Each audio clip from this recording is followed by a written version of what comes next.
Okay, hello everyone. Welcome to day 3 in the EA Zoom meeting 2024 panel discussion. I want to thank Stu and Robin for holding this space and also just elicit the spirit and the gratitude and appreciation of our Linda Johnson, who's here, just not like physically here. She created this infrastructure for all the classes, all the talks, all the everything that happens here on this EA Zoom channel, which has grown immensely to benefit so many souls. So we call upon your spirit with love and bless you and devote this learning to you as well. So I'm here with my friends Michaela, Nia, and Simon. We're very international, actually, which is cool. And we're gonna have a conversation covering different themes, and I'll start us off. I mean, the one theme that I'm actually most imminently thoughtful of is this Chiron North Node conjunction. I'm able to share the screen, right? I want to share the screen and just kind of show you this situation here. Right now, Chiron and the North Node, they're joining each other. And the first thing that I'll say is right now they're in this balsamic phase, okay? So balsamic meaning they're coming to complete a whole cycle. I want to speak to what that corresponds to with a Chiron North Node conjunction, and then also what's this new cycle that's beginning.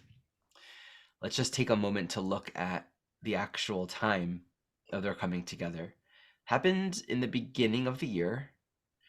So we're looking at more or less, yeah, like around February 19th, 20th. That's when they actually join. Anytime a planet is in relationship to the North Node, it says that planetary function is necessary for integrating our ongoing evolutionary growth. So dynamics, issues, lessons, challenges around that planet become essential for where the path is opening up for us. And let's just differentiate that from the South Node. Okay, a planet in relationship to the South Node says this is some dynamic from the past that's needing to be brought into resolution now, either fruits of the past to be integrated or something to relive and resolve. But one way or another, we're bringing something to completion so we can integrate it and not be stuck in it. That's what the portal of the South Node is. And that's different here because the North Node says there's something evolving and growing and just beginning. And that's what that new cycle is going to correspond to, meaning North Node Aries new phase, which is what will happen after the 19th of February, so there's a whole new chironic healing journey beginning that's initiating. Thus, from now until then, we're in that balsamic phase. We're completing a cycle or bringing something to closure so we can prepare ourselves for a whole new cycle. Thus, there's a very strong sense of there's something beginning to emerge. There's something quite essential beginning to unfold now, and we're preparing ourselves for that. Let's speak about the meaning of Chiron and Aries on the North Node. When we have a planet on the North Node, I think a common misconception might be that it's sort of like easy. Well, it's on the North Node. North Node is evolutionary growth. If you have a planet like Saturn, Chiron, Neptune, Uranus, Pluto, like basically any of the more existential outer planets, what's implicit is that we're going to be dealing with that existential reality, right? So when we're dealing with Chiron on the North Node, yes, there's an incredible, immense evolutionary growth, but it's through the portal of Chiron, which means it's through the portal of the breaking open of the heart. The journey of actually facing some of our deepest tenderness and vulnerability and pain, and the converting of that into medicine. And it's happening through Aries. So on a personal level, this says for each of us, there's a path to walk here that requires some dimension of courage and self-leadership to claim our own soul direction in life. That is not Libra, meaning it's a North Node. This isn't about harmonizing or having affinity with others per se or implicitly. This is, you have to do what you have to do, and you have to use your own soul guidance as your own reference point. That's the North Node in Aries, but Chiron says, and that might be hard. There might be a lot of pain in that. There might be a lot of vulnerability. Can I trust myself? Can I trust my instincts? How do I know that I'm making the right choice?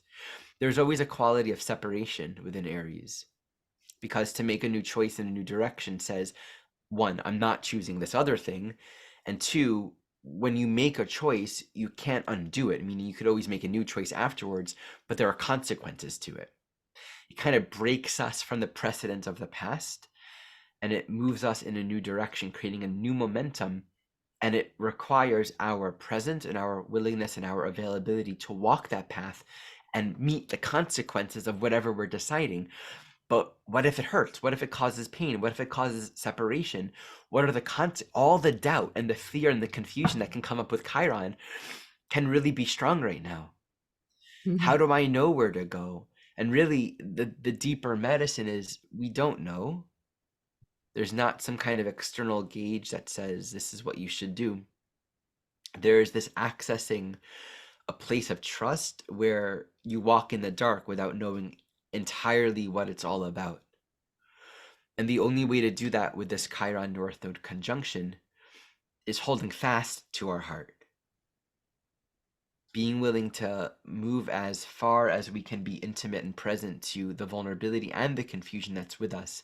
And as always, the Chiron teaching isn't only do or act when you're not vulnerable, because that may not happen. It's more learn how to meet the vulnerability and the doubt in a new way.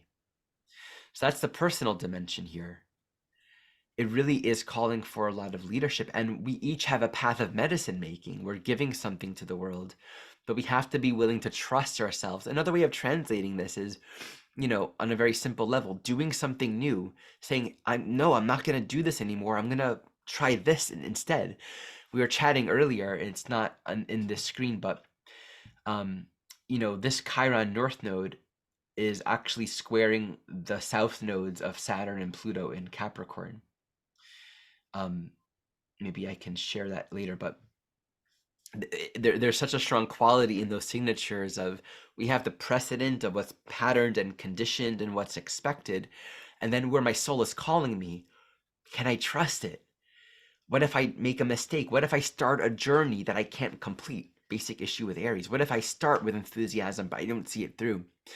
So we build this stamina and this energy and this self-trust by really deepening in this compassionate recognition of the necessity of our walk. I have to walk it. And two, pain is a part of it. If we have any kind of cosmology that says there's a life path that doesn't involve any pain, we may not be including all of ourself in that. There's an element of pain and discomfort in the evolutionary journey. It doesn't mean we have to suffer, but there's this threshold of claiming and embracing more of what we are unfamiliar with. And that's inherently, at first, uncomfortable. And so to give our medicine and to actually actualize more of our purpose in the world does require that element of self-leadership and self-trust.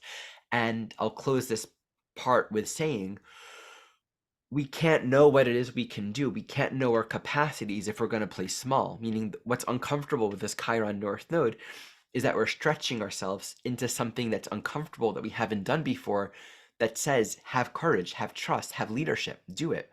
If it's easy, we're not going to feel that vulnerability. It's important that we remember that. If it's an easy, they say, if you want to achieve goals, set goals that you may not make, and do lots of them at once. Like set a lot of really hard goals that you might not accomplish. That seems almost like not what you would think. Like set easy goals, set ones that you can do. Psychologically, and there's like a whole neuroscience around this apparently, psychologically, we're actually less motivated to push ourselves if we've set goals that we know we can do. Right? We're not going to grow. We're not going to stretch ourselves. We're not going to be challenged.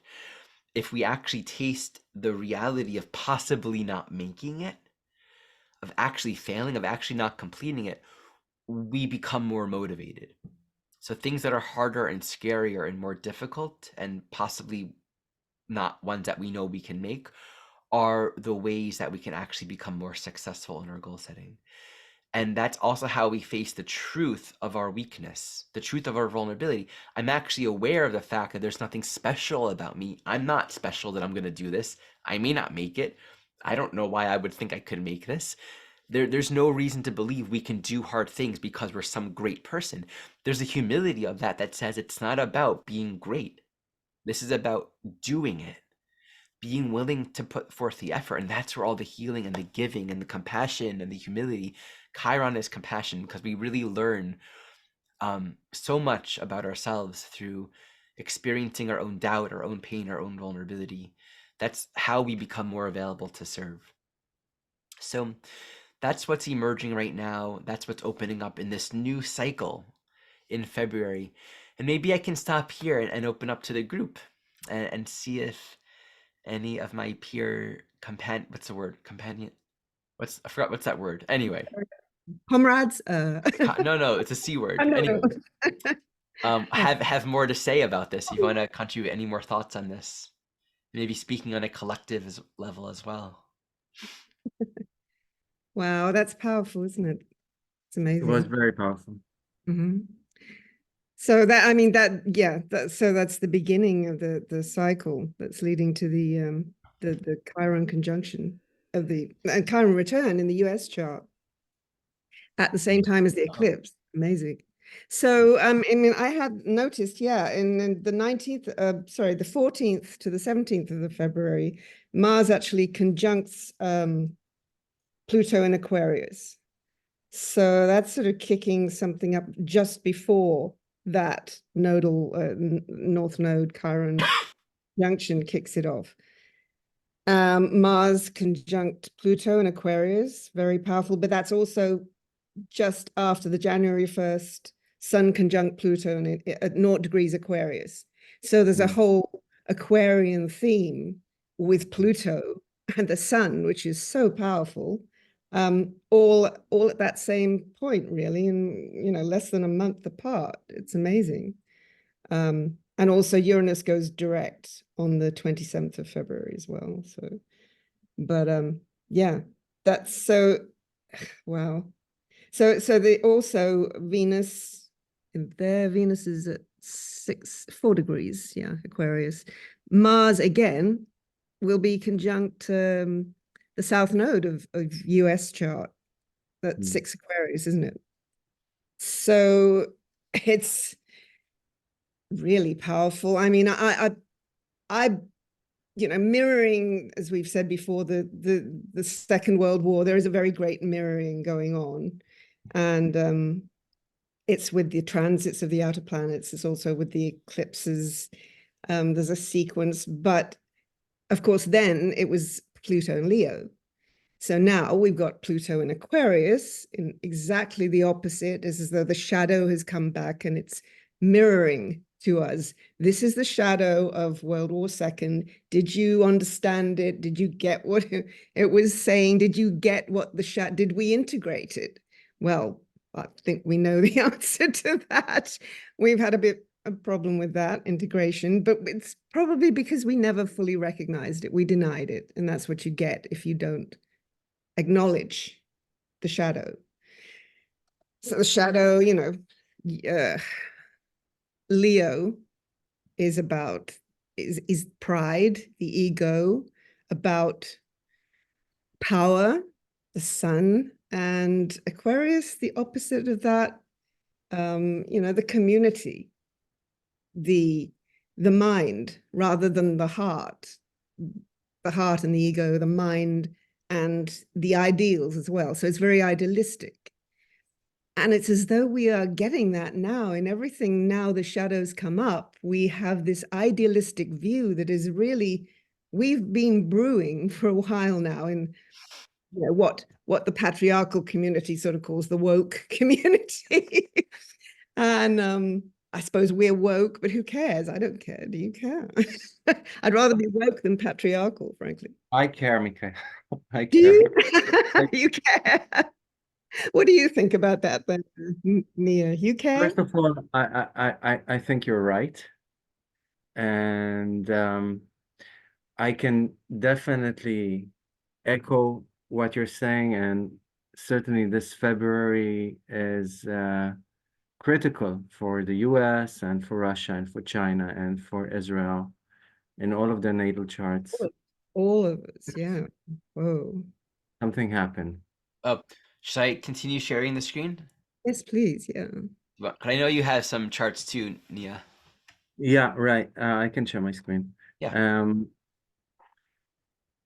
But I wanna echo what you were saying before about the conjunction of Chiron to the North Node and really exposing the shadow and healing the wound in a sense. And in this case, we're talking about Aries, we're talking about the god of war.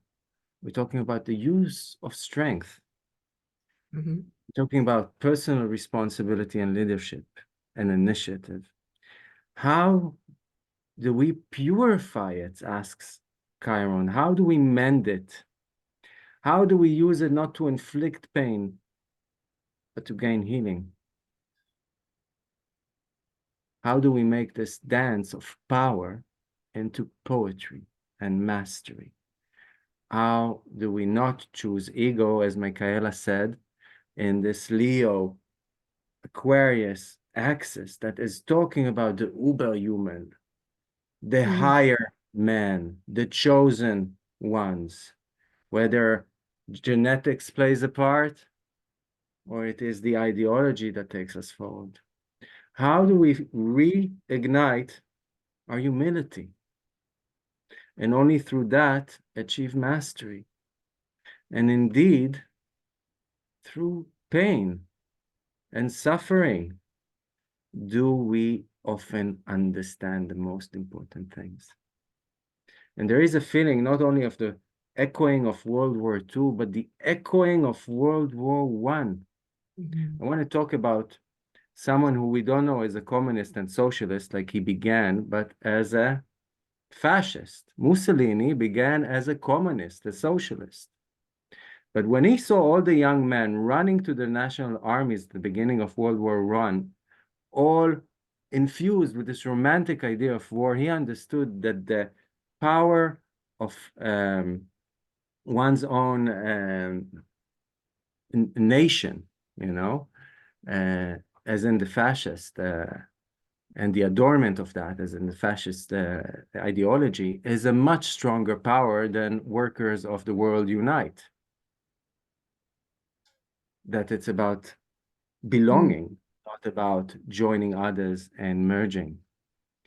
And I'm afraid for what we're going to see in 2024. What I did is I checked the charts of Israel, China, Russia, and the US over in the times when we have conjunctions between Pluto and Mars, oppositions between Pluto and Mars, and when we have the squares of Saturn and Jupiter over the year.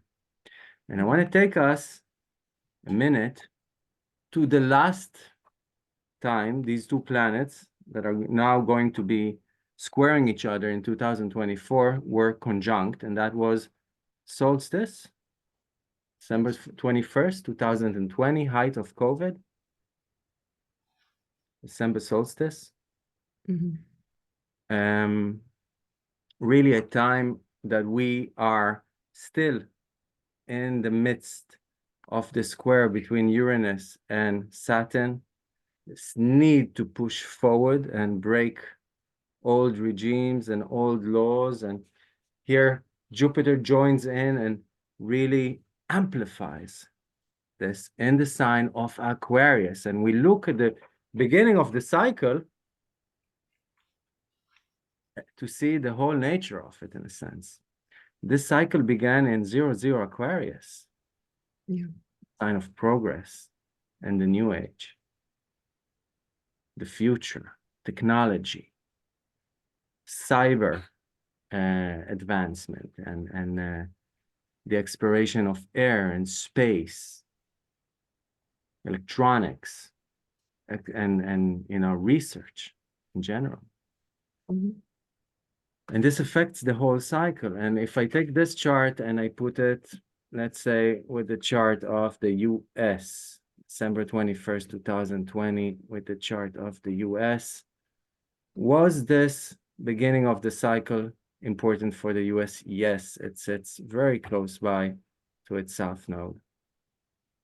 Indeed, it was.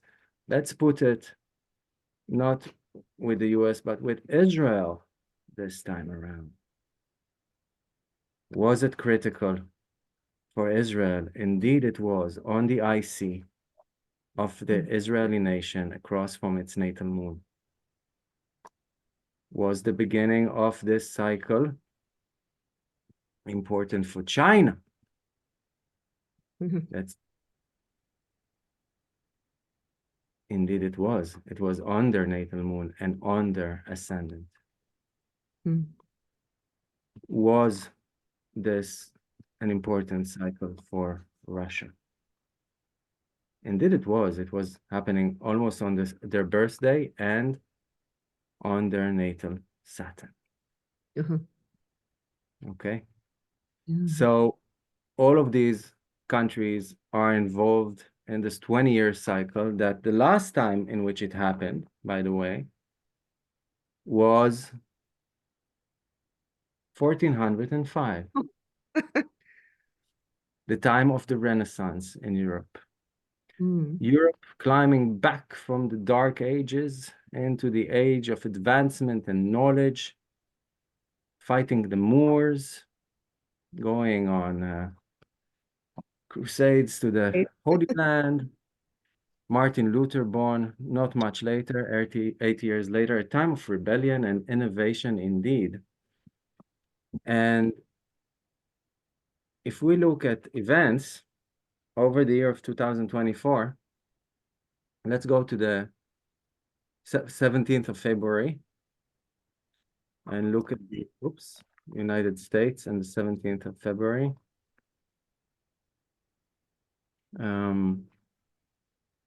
There we go. So we can see how this conjunction of Pluto and Mars is really sitting on the south node of the United States. Yeah. Plays an important part. And if we look at Israel, we can see that this is straight across from the natal moon. We could say across from natal Pluto as well, in the 4th house. I'm sorry, I'm bringing up somber subjects. No, it's good. I mean, we've got to. This is We the look at time China, the to. beginning of the cycle again, Yeah. when Yeah. it's natal moon. Okay, it's the same spots we've seen before with the beginning of the cycle of Jupiter and Saturn. And finally, Russia, just to have it clear, again on natal Saturn. Okay, as we push through the year and we get to April 24th, the first square. Let's start with Russia this time. So we have to turn this around. We have Russia here, and we have the first square that's in April 24. I'm trying to move something. Yeah, okay. So where does it, why don't I see it? A minute. I don't see the square. The square with. Yeah, I don't see the square. I mean, event of April 24. Ah, because it's not the square yet. That's why I don't see it. I wanted to show this chart as it is a minute. This time in the end of April 24, I think it's a full moon as well. when we have these three planets in Pisces all conjunct together in a sense, with Mars creating a bridge between them, is a time I'm afraid for. I'm afraid for the spread of global militarism. This is a very militaristic symbol, Saturn and Mars. And when it's in Pisces, and conjunct a very strong Neptune in Pisces, it could really spread. Again, it plays strongly with the charts of each nation, but I want to go to the first square with the United States. And we see that this square, oh, again, why? Wait a minute, swap. Okay. Is it good now? Yes, thank you. We can see that this square with the United States is, again, in an amplified position on the descendant, with the United States having a Mars return at the same time, and a new moon. Oh, And a yeah. Chiron return, and a Pluto return, and so on, okay? So here's the United States with a Mars return when we have this first square going on. Israel, on the other hand, doesn't have it. Oops, I'm sorry. Doesn't have it any way better. Trying to navigate here between all the Zoom. And well, it's so complicated. Okay. And this again, we have to swap. So we have the square here. Oof. Okay. Look at that. We have the square here. It's sitting in the 8th house of the Israeli nation. At the same time, we have Chiron on the descendant. We have the sun over Mars over these days. If we look at China,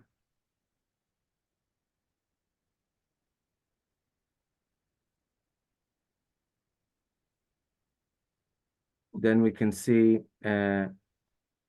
this square again sitting right here. With all of this time, Pluto is sitting on the natal moon of China all through these years.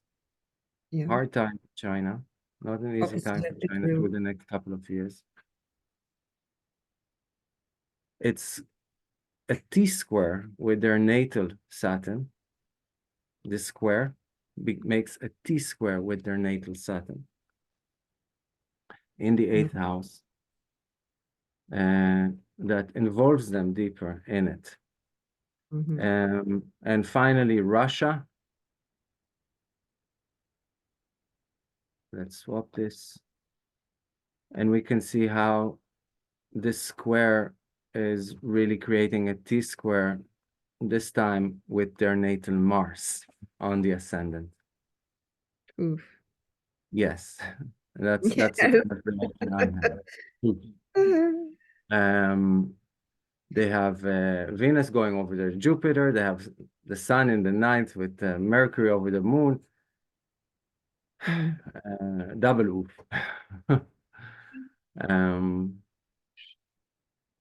Because these are encouraging signs for Russia.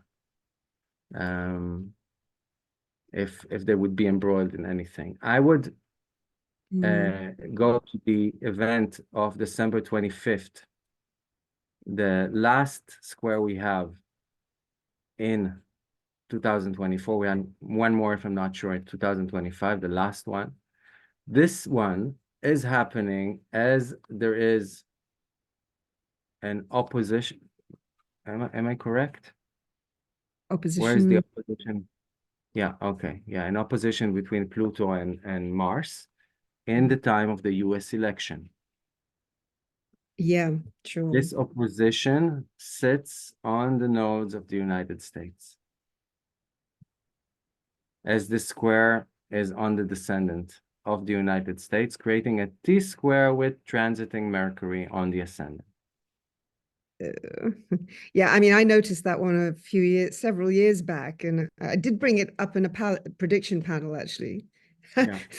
that Trump seems to be affected by 0 degrees fixed quite a lot. He seems to be quite successful with that. Like Mars, he had Mars in 0 degrees Taurus, I think, when he won, and I think he had it again. He lost, but that was on the January 6th insurgency. Yeah. So it seems to affect him quite a lot. That's why I did say at the time that I thought there was a chance he could win again. And Unfortunately, everyone there is. was pretty dismayed. They thought, no, that's not possible. But hey, amazingly, it looks like it is possible. He seems to have a destiny, doesn't he? What we believed isn't possible is becoming possible. You know, when I was a kid, believing in extraterrestrials was believing in the impossible, you know, believing in fantasy. Today, we know it for almost for a fact, you know. And on the other hand, things that we never thought could be reality, like, you know, The Simpsons showing Trump as president about 15 years before this actually happened, Amazing. Yes, yeah, one of their really famous. materializes in front of our eyes, you know. Um, Yeah, incredible. this is Israel with this opposition of Mars, Pluto, and the last square between Jupiter and Saturn Wow, on the natal moon, on the IC. that's Israel's chart. Yeah. Yeah, that's Israel's chart. Not, Yes, Israel with Pluto going through the fourth house across from all these natal planets the next 20 years will go through a transformative time, you know. free. And, Everyone. I mean, most of the leaders will be in jail or at least in court, but which is good. hopefully, Cut them off as far as I hopefully. can see. That'd be best if they just took them all away. That's my Here opinion. we have China with this opposition and square, which plays out with their natal Saturn again. Okay. Yeah. Yeah. Wow. And last but not least, Putin's sweetheart. Again, on its birthday, Oh God. opposition on natal Saturn and Chiron. Mercury return. Hmm. Um, Yeah. yeah. So I think all of these major nations, except Israel being small but loud, you know, are going Yeah. through very transformative times. And I put in Israel, A, because I am Israeli, and B, because I really see it as the spark needed to ignite a lot of you know, flammable Yeah. material. I Yeah. can Well, it's see, essential, isn't it? And it seems like it has been since even the First and the Second World War. It's been had a major part, though it wasn't even created. It's as though its chart picks up the First World War, but then I guess that's because of it was in the pipeline to be created, yeah, and the second. yeah, but it's almost prophetic, you know, it's how things play out. And seems like we're walking into an you know, an event horizon, if you will, that we are powerless to affect. Nevertheless, I do feel we are powerful, and I feel this is the time for love and free love, how we call in Kabbalah and Judaism, you know, love that doesn't ask anything in return, Yeah. and trust and community, and a lot of prayers for the brotherhood and of women and men, and peace on earth. Yeah. Definitely with Cairo on the North Node, as Ari said. Nia, you're still sharing your solar fire. You want to end the share? Yeah, I'm ending the share. Exactly. Thank you. Stop share. Done. Yeah, well, we're seeing the opposite to love now because that's what we have to confront it. It's, it was never going to be just going to run around with flowers in our hair, as we had hoped with that song, Yeah. I want to hear Nia what you want to say about the Chiron North Node, and then let's turn to Simon and see what he wants to share about all of this. Yeah, absolutely. Nothing I haven't said before. I wanted to say that what you said really echoes at this time, as we need to really purify how we use, personal initiative and strength and power and, in the most simplistic way, war. But we didn't realize what governments do. We haven't taken responsibility or even enough interest in what governments did. And now we're seeing to our horror that what they seem to have been up to, and it's actually getting exposed what they have been up to all these years. And which is just as well, because if we don't see it, amazingly, at the end of Capricorn, Pluto at the end of Capricorn, just before going into Aquarius, is this flare up of control and authoritarianism and fascism. Mm. Amazing. Yeah. Hi, Simon. Hello. There were so many beautiful insights that were streaming through me when you guys were talking. It was amazing. Just kind of synthesizing what you've shared, Ari, and Nia, and yourself, Michaela, as well, is that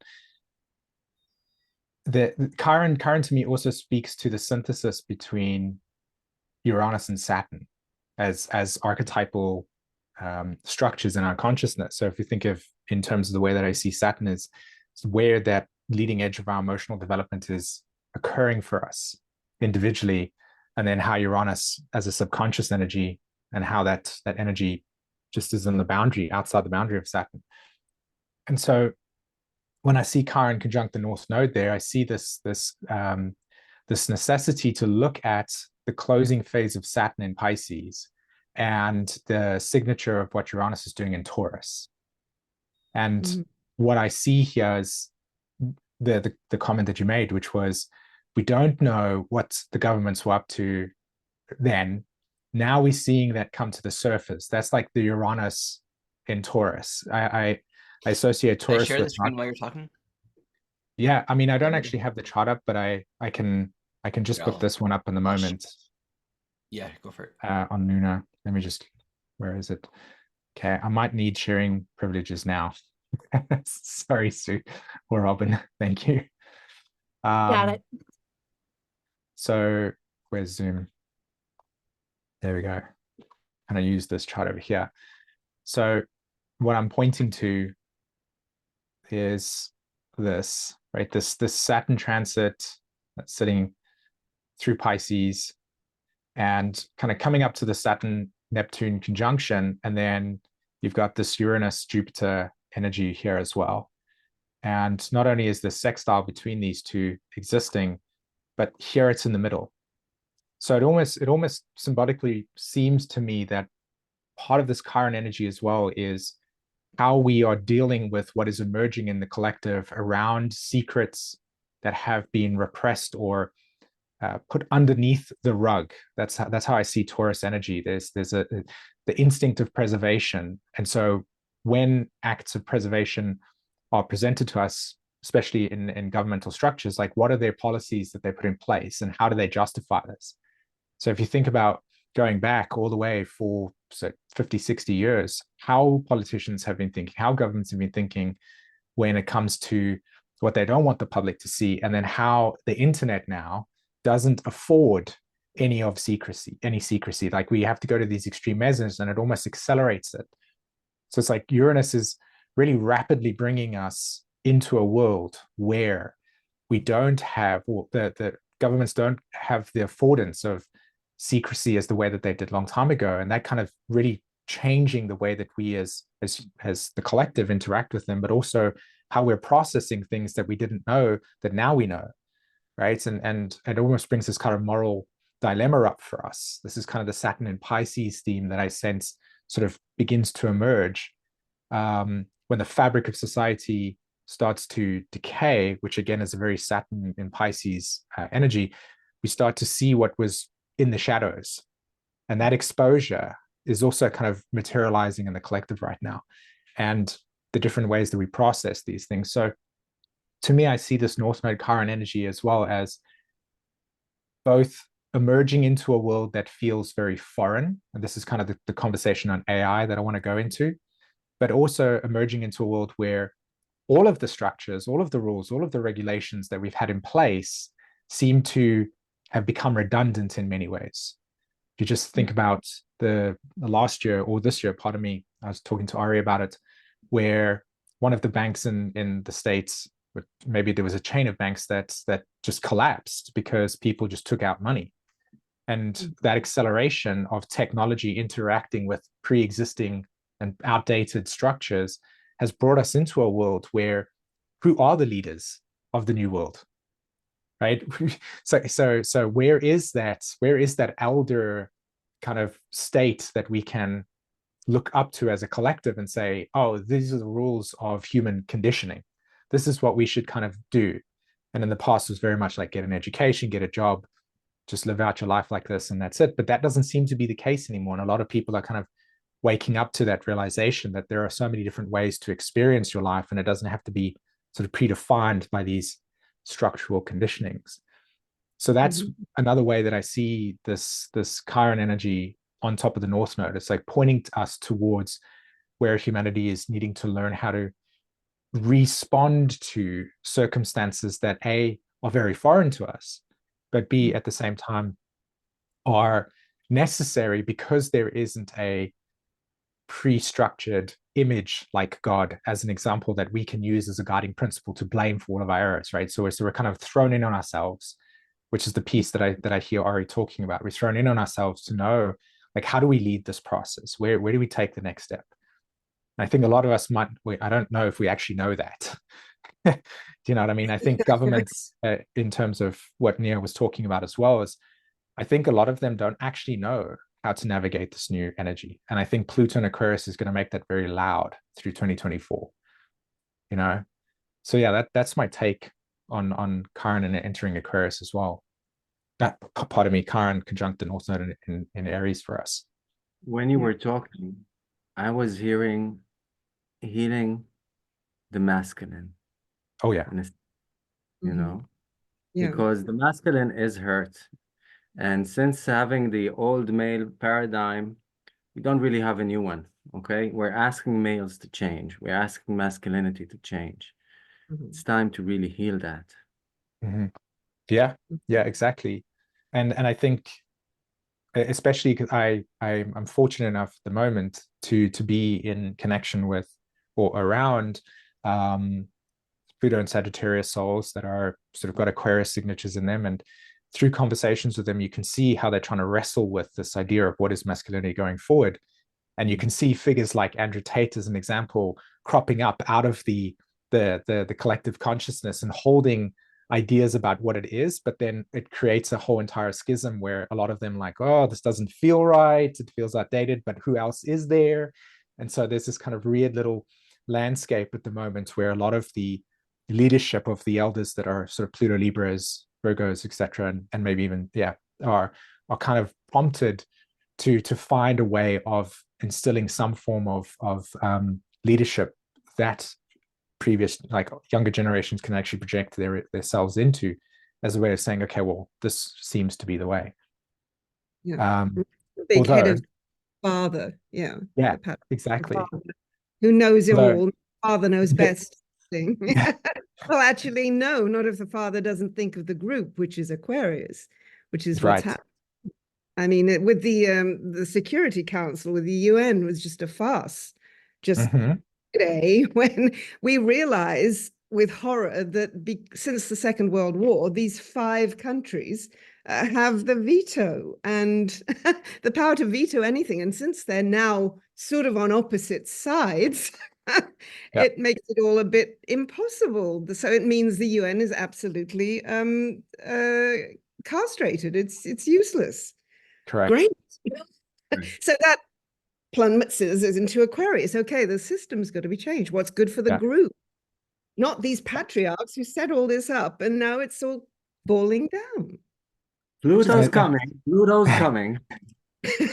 Pluto's on the way. I don't personally feel comfortable with Pluto and Aquarius at the moment, like transiting what it's going to do, because there are people like us that are having this conversation, and there are groups and you know, pockets of people that have an attunement to Aquarius signatures as ways of healthiness. But I think that we do live in a world where there is a tremendous amount of prehistoric ideologies that are stuck, and that doesn't go away overnight, because Pluto enters Aquarius, you know what I mean? It's like we almost have to be in dualistic world of acceleration and the what we've grown out of that seems ancient or outdated.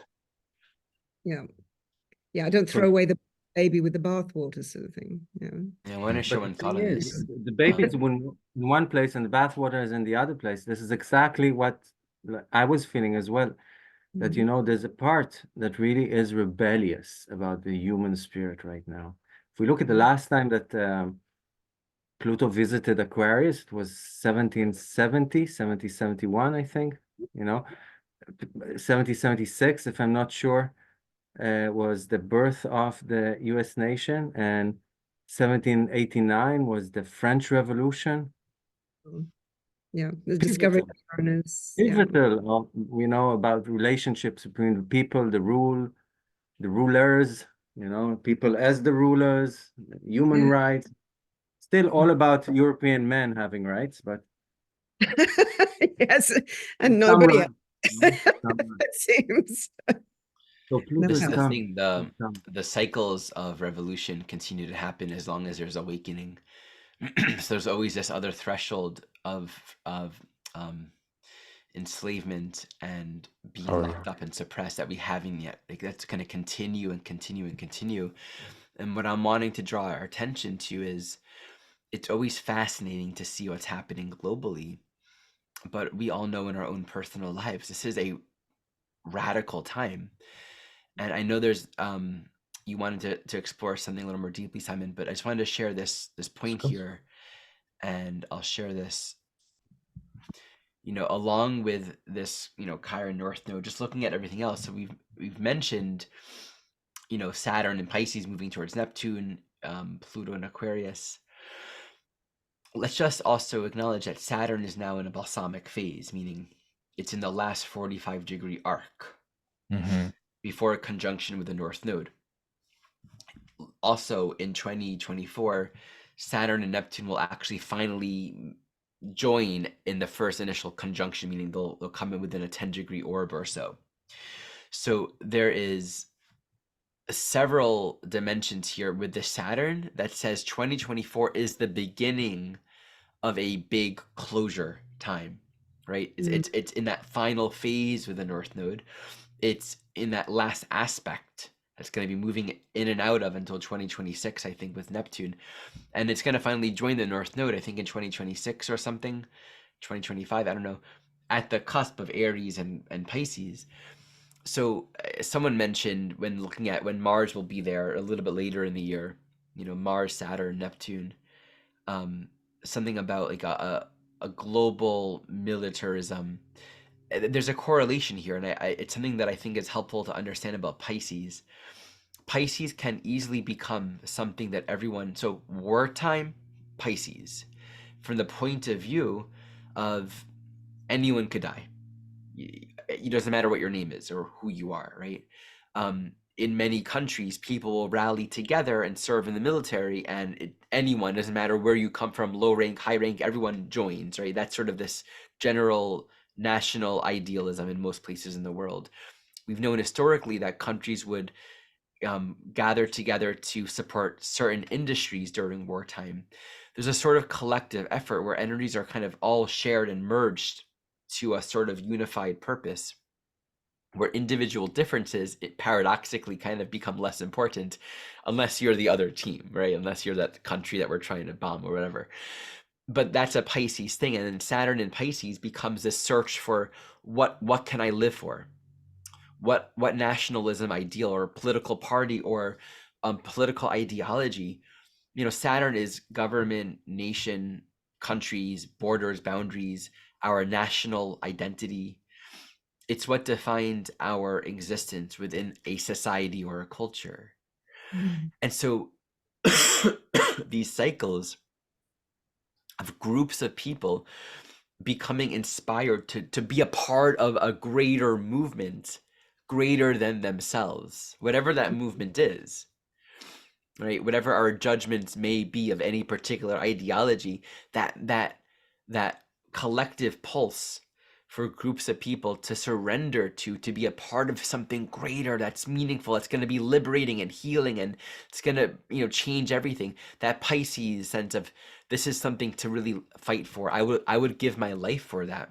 So that Mars Saturn really can speak to almost an instigation of that, where people all around the world are, it's two pieces. One, the search for a greater meaning, when there's a sense of mundanity or distrust in the existing political systems, or fear of insecurity relative to the state of security of our country, whatever it might be. A lot of people wanting to say, okay, well, this I'm going to trust. And of course, that can be incredibly dangerous when groups of people sign on for something to be the savior. But the other dimension of it is just personally what this says for all of us right now. And again, to repeat the signatures, it's Saturn Neptune beginning to approach this conjunction in the 2024 year, and Saturn just now entering into the final phase with that North Node.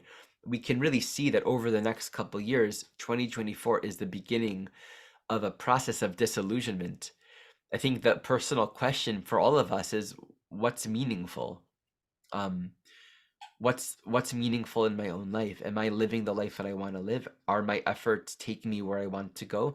What are the structures that are, not really supporting, not really upholding the life that I want to live? What do I have to rediscipline myself towards? What new orientation? Like, we always want to surrender to something meaningful, and Saturn says, whatever you surrender to, that needs to become the point of your ongoing daily devotion and practice.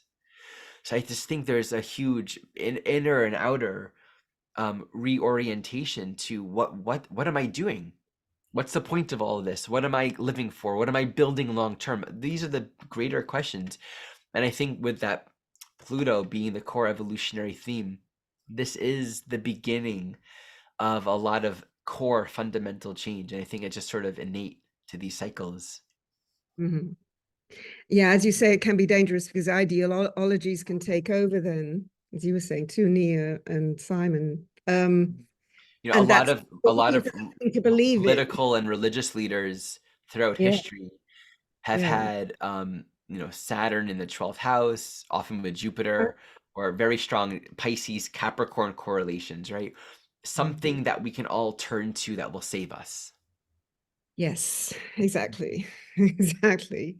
And but the Aquarian side of it is actually going beyond that and not looking and breaking away from the parental thing, but not looking for a parent to save us, to individuation, in fact. And that's Chiron and Aries, isn't it, too? It's like individual Aries. It's the wound of the individual who we need to break out of finding taking ourselves finding the self. That's right.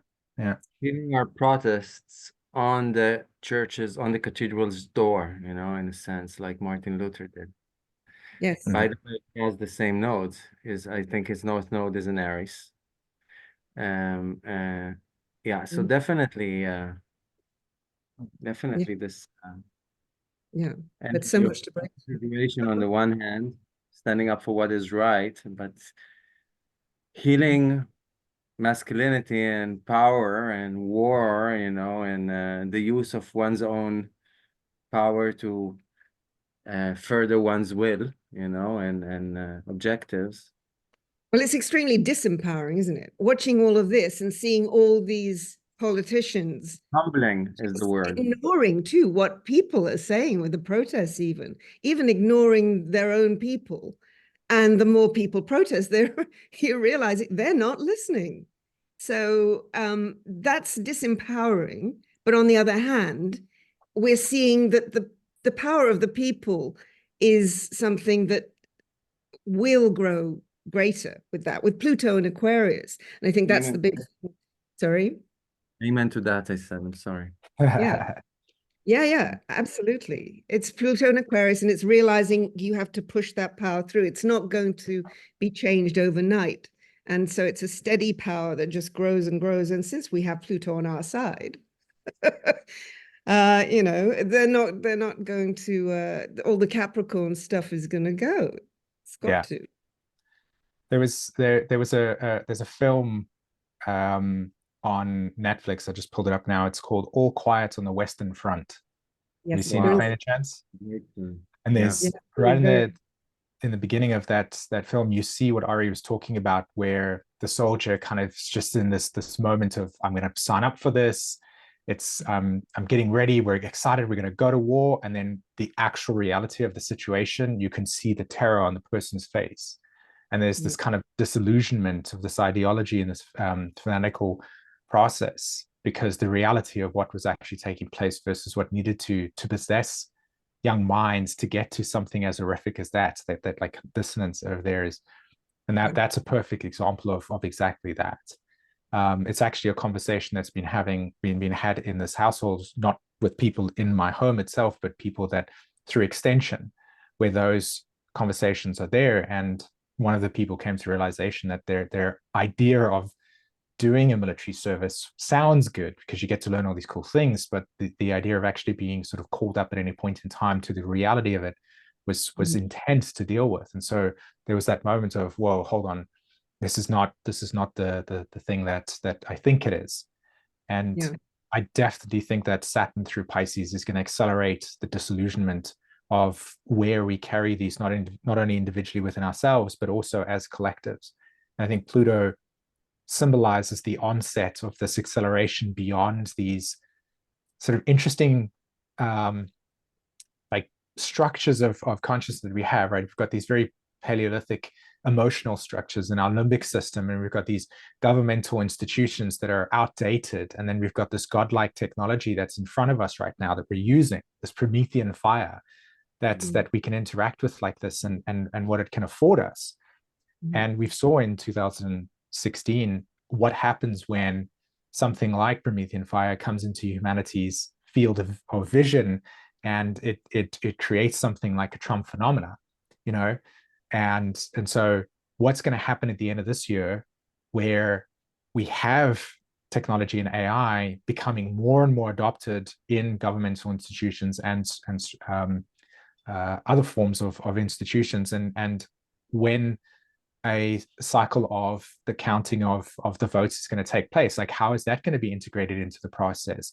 Will it be sold as a, you know, there's more security and greater transparency when it comes to the counting of the ballots and stuff like that? There's an interesting little phenomenon I think will take place with the kind of crossover between Pluto entering Aquarius and the more ever-present adopting of AI as a function of the future, and what it can also do to reconfigure our way of actually understanding ourselves as time-space species. That's something that's really, really fascinating to me, like the way that our brain will actually evolve in seeing reality that's very much not what it was in the Renaissance, right, or in previous times. Because I think this is unique with this Pluto and Aquarius, you know, but I think it's unique in the sense that in those previous Pluto and Aquarius signatures, we didn't have tech in the way that we have it. Like the printing press completely destroyed the church because of its capacity to onset information. And so here we are at the precipice again. Like for me, as an example, just a silly thing, I absolutely love what is it, like prompt engineering. I'm learning it in so many ways. I've created assistants for me where the amount of things that I need to do has been shortened by such a degree that it's almost like, what do I do with this free space? Because the things that were taking so much time for me to do have become sort of accelerated. And one of the things that I did is I created a Jeffrey Wolf Green AI. Now, think about this, right? It's like, here I have this co-pilot that has been updated with all of Jeffrey's content in terms of the PDFs, etc. And all I do is I just interact with and say, hey, I'm thinking about creating this course. I'd like to think about it this way. Can you help me? And it kind of just first principles brainstorms with me. And why I'm sharing this is more in the sense that my capacity for my brain to think about something I want to create has accelerated to a point where there's so much more depth in what can be offered, because I'm having an interaction with something that's allowing me to see multiple angles, like the dimensionality of reality is expanded beyond. And then instead of sitting there with like a pen or paper or like PowerPoint, whatever, I just go, okay, all of the things we've talked about, all the things that I want, put it into a format, and in 5 minutes. And then I just go and take like 3 or 4 days to reflect on how I want to connect with that emotionally. That's the Leo piece, right? This tech can pull us away from our humanity. We need to come back and make sure that we're still human in this interaction. But that's just me playing around with it, right? Imagine what people, because they are like, there's an entire, I'll end off over here, but there's an entire like space now that's emerging where things that we used to do, and this is kind of the South Node in Libra, what I see here with Chiron in the North Node in Aries, Pluto squaring the nodes. There's roles and expectations and duties that we have lived through as human beings, like in our society. So for instance, companies as an example would say, hey, we need this person, we need this person, we need this person to facilitate some greater plan for us to do whatever. But there are co-pilots that are being created right now that actually make those jobs redundant for human beings. What happens when we reach a critical mass with this acceleration of Pluto to a point where companies can execute the things that they need to do without any of the labor? Well, yeah. Amongst other things like the redundancy of some of the roles that people have spent their entire lives investing in. Yeah. And so it's not so much about that as much as I see Pluto accelerating us beyond an environment that we are familiar with. And how do we kind of navigate that space with Chiron and Aries, right? How do we sort of see ourselves in a space that feels so incredibly foreign to us in many ways? That's what I think Aquarius would do is kind of, and that's what I hear you talking about, Ari. Like this 2024 period is a kind of onset of things that are going to eventually kind of cascade into places that I don't even know we know where we're going with, as an example. Simon, with Jupiter entering Gemini, yes, I think in May or so, and then trining Aquarius Pluto. Yeah. What would you say to that relative to the growth and the expansion of AI? And how so that's very fascinating because I was actually writing down the notes of here. So yeah, Jupiter enters Gemini, right? And there's kind of different pockets of thinking that I have. So one of them is the roles that we, if you want to share it there, it's going to have my notes on the side. So I'm going to try my best to be clear in what I'm thinking here. So one of them is, how do we use information? Like for me as an example, and I have a tool that allows me to understand information far more rapidly than going through the thing and going to look for it and highlight it and then spending that time. My brain's kind of utilizing its neurocapacity. Whereas now I have a tool that does all of that for me and it affords me the space to think more broader, more creatively, right? So I see that the way that we've used information is going to rapidly change the landscape of how we as human beings think about creative solutions to problems that we face.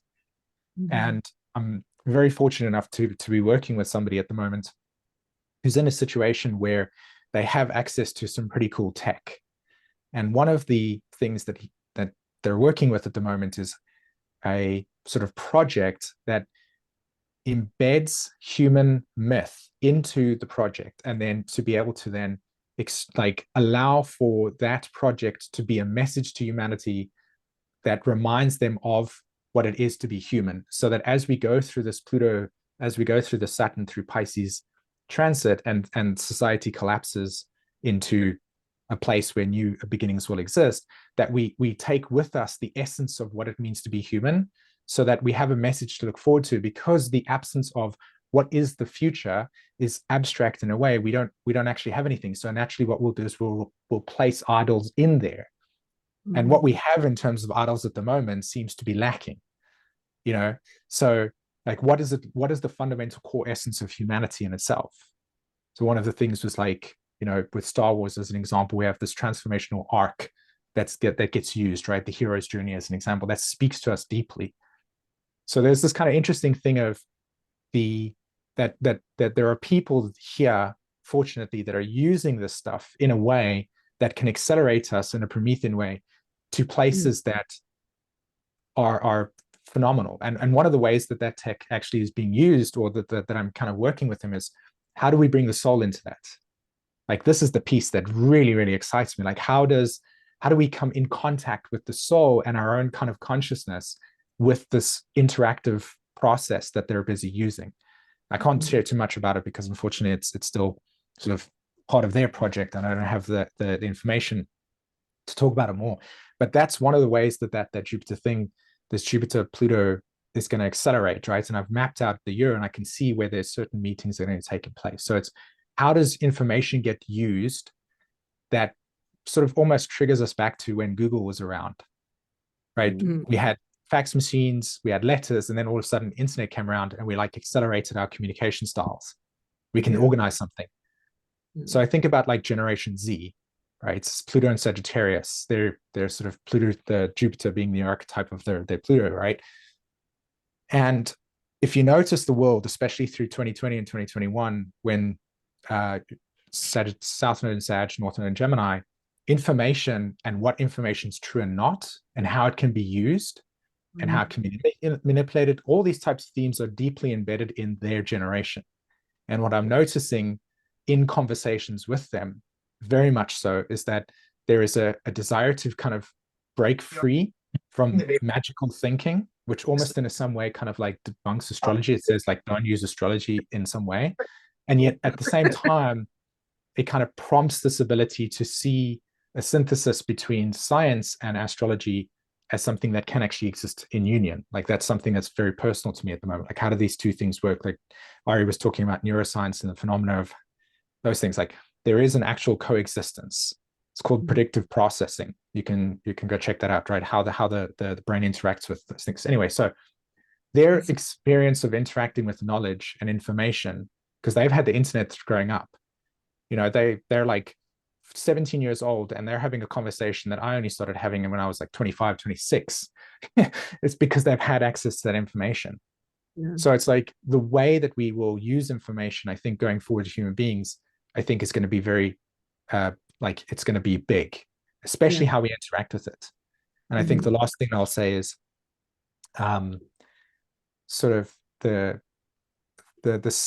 different types of AI agents that exist. So I encourage you to go and check out a place called Perplexity. Okay.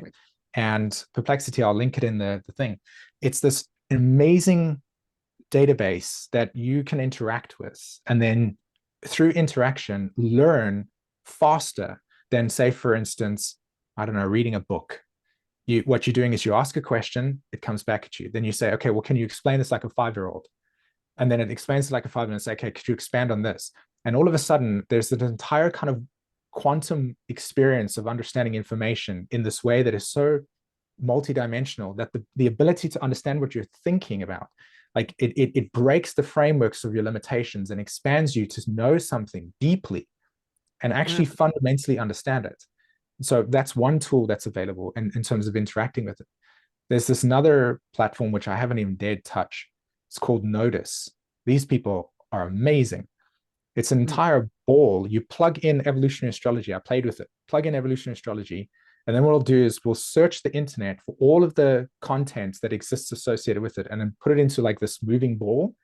And then their mission is at the bottom. Their mission is to basically help humanity solve the issue that we had during 2020, which was how do we see our own through our own cognitive biases? How do we be able to understand data and facts in ways that kind of stops the more primitive belief systems, like Sagittarius ways of thinking about things, by checking in how things actually exist with subtle nuances, where there's a shadow aspect of something, so that you can become aware of that, so that when you're forming your actual world perception, or you're developing your ideas, they're not you don't have to think about it yourself and then come into a group, which we did in the past. We'd come into a group, I would say something and another person would say, that's odd. Can you explain that further?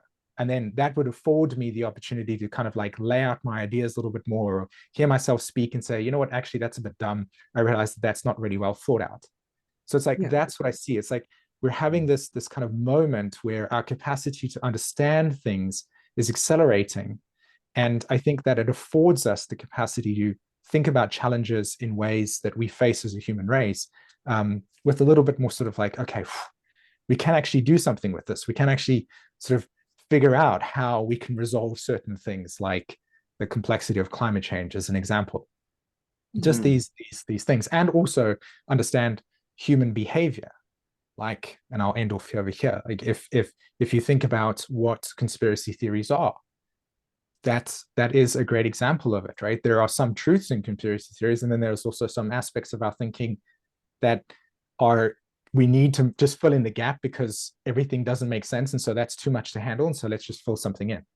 So that's what I see with Pluto entering Aquarius in terms of information, in terms of data, in terms of human understanding. I think it will take us in a completely different space and afford us some really cool things if it lands in the right hands.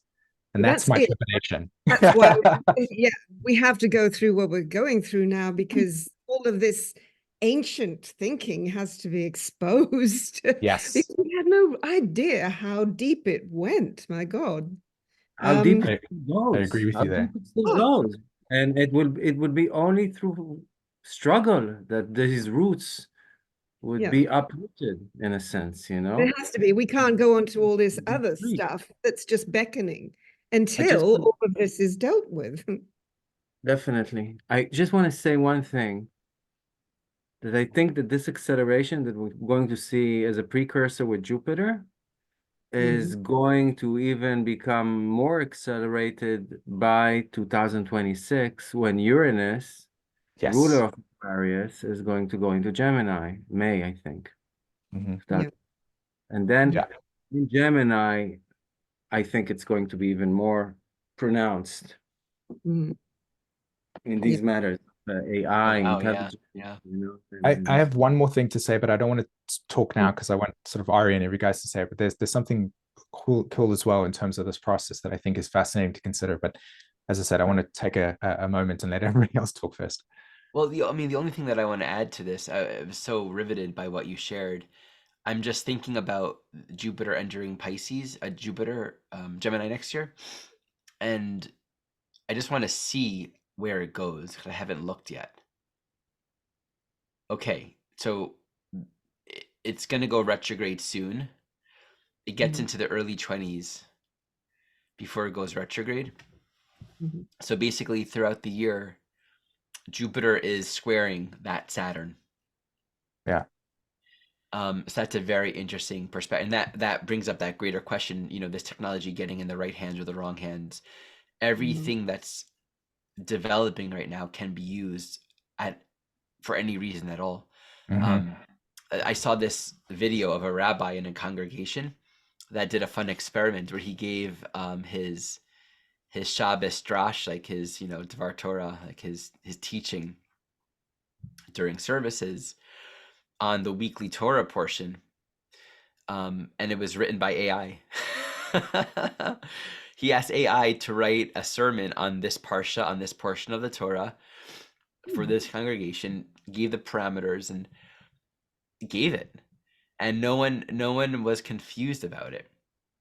And I've never shared it, but I actually did an experiment just for my own amusement, um, asking for, I forgot what the topic was, but an astrological report for some sort of transit. Even yesterday, actually, I was amused and I was procrastinating all kinds of things. I've been watching a lot of near-death experiences, and I'm like, oh, it'd be so cool to hear Joe Gardner from the Disney movie Soul. Like Soul is like that movie. It's a cartoon where this guy dies and goes to the before and after life, and it's a really cool movie about passion and purpose. But it'd be cool to see Joe Gardner be one of the guests on this near-death experience YouTube channel where people talk about their experiences of dying and moving on and their experiences. So AI generated for me an interview with Joe Gardner talking about well, he wasn't narrating it, but it was being spoken as if he was on this channel. And this is the issue. I mean, you can look at a photograph right now and you don't know, is this true or is it not true? The realism of writing and that which seems to be real, and then Saturn, the society is saying, yeah, this is real. And then the manipulation of information with Gemini involved. I think the dangers that we're really going to see beginning to emerge this year, and we're already seeing it, but we can't know if any of the media that we're consuming from anywhere is necessarily true. Yeah. Without Saturn ground in a true morality and ethics, Mhm. this also speaks to the capacity to manipulate. I mean, that as well as you can, study for any kind of, you could find the right answers to any question and become someone or pretend to be someone that you're not. That's the other issue. So there are all kinds of other dilemmas that really, I think, call us to cultivate greater integrity, but also discernment. So that's what I wanted to add to that. That's the thing, isn't it? And that's why it's so crucial we go through the stage of actually, examining our consciences and confronting cognitive dissonance and seeing that how perceptions have affected our world for so long, and in fact in ways that we can't even, we're only just conceiving now. And that's, if we don't confront that first, then there's the dystopian problem that we could get sucked in. So that's why it's so necessary that we get as honest with ourselves as we possibly can, and with others, start seeing the world differently.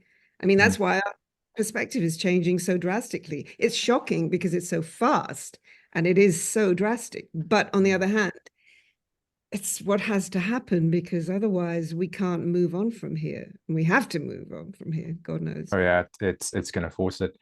I was going to say that I liked what you shared, Ari, because that's what I was going to talk about. That one of the things that's interesting about this kind of future world that we're going to merge into is it's Aquarius having this disconnected hyperspace reality.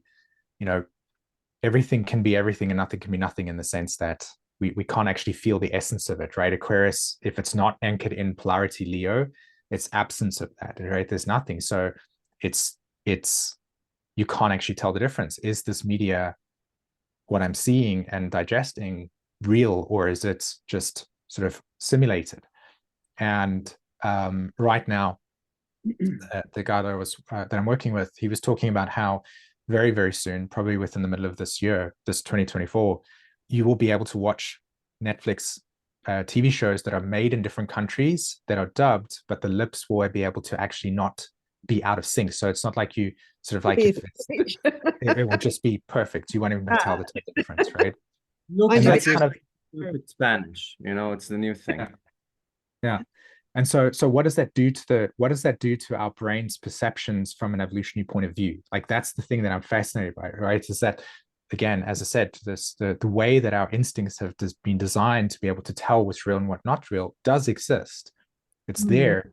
But in a situation like that, when you're oversaturated with media that appears non-real, I wonder if it's going to have sort of an effect on a dampening of our valence system, the capacity to know what we are emotionally feeling, which is another thing that AI will do, right? It can track valence on your face. It knows when you're going like, yes, I'm happy, and I was stimulated happy because I experienced a cat, right? That's one of these cool little things, right? That's why cat and dog videos are so popular on YouTube, is because it instinctively just pulls our valence to positive, like happiness. Whereas if you're sort of watching something of negative valence, it's like, oh, don't do that. I mean, that's an evolutionary thing that's in all creatures. So you're taking tech that's Promethean in nature, and you're interfacing with, like, can that even work? Like, what is it going to do to us? So that's a fascinating thing. Going to create I believe that, look at what Elon Musk is now FDAing, with the brain chips. I believe we're all going to be connected. We're going to be connected with each other. We're going to be connected with AI as our primary assistant. And in a sense, it's a lifeboat in the cyber ocean that we're going to swim in, because we're going to be there together. Right. We could be connected. So I don't see this hive mind, this evolution into hive mind, as something that is necessarily stripping us of our individuality. Right. Rather than something that is inseminating us with the creativity and the views of others in order to create a more balanced viewpoint and understanding of general reality. Exactly. And it's interesting as well, because I I created a video, and then somebody had posted a comment. I should look out for this book. It's called Meta Modernism. So it's a kind of crossover where we're saying, okay, so we had modernism, which is simply just, if I said to you, what is a princess? Most of us will naturally go to Disney princesses, right? And that is kind of like how simulation, how tech has sort of almost infiltrated our perception of a princess. Like if we looked at an original princess in reality, you would see somebody that's just kind of maybe the 1800s, 1700s that have certain clothes on. That's real, tangible, you can touch it. Whereas now the image is something more of an art, like an animation. And the more that we come into tech in this way, the more we actually become replications of the original point, and we lose contact with the original sense of something. So we kind of almost live in multiplicity. There's layers of reality that are not actually the origins of it.